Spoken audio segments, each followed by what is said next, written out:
पुढची बातमी पाहूया, बातमी बीडमधून। बीडच्या परळीमध्ये मरळवाडीचे सरपंच बाबूराव आंधळे यांच्या हत्या प्रकरणाचा उलगडा झालाय। सरपंच बाबू आंधळेंवर घरी बोलवून त्यांच्यावरती गोळी झाडण्यात आली। या प्रकरणी राष्ट्रवादी काँग्रेस शरद पवार गटाचे प्रदेश उपाध्यक्ष बबन गीते यांच्यासह 5 जणांवर गुन्हा दाखल करण्यात आलाय। या सगळ्या आरोपींनी बापूराव आंधळे व ज्ञानबा गीते यांना परळी इथल्या महादेव गीते यांच्या घरी बोलावलं होतं।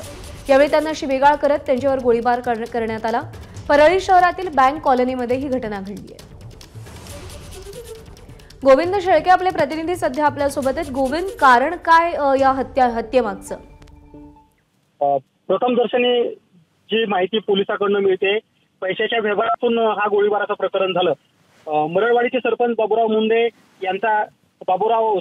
आंधळे यांचा याच्यामध्ये खून झाला आणि एकूण हे जे प्रकरण आहे, या प्रकरणी राष्ट्रवादी काँग्रेसचे प्रदेश उपाध्यक्ष बबन गीते यांच्यावर सुद्धा गुन्हा दाखल झालाय।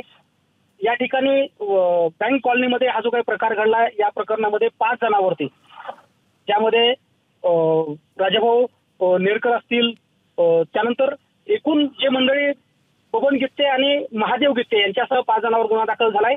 पैशाच्या वादातून हा प्रकार घडल्याचं पोलीस सांगतायत।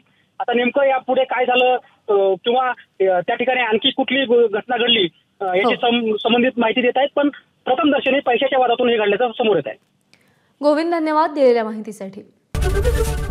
एबीपी माझा, उघडा डोळे बघा नीट।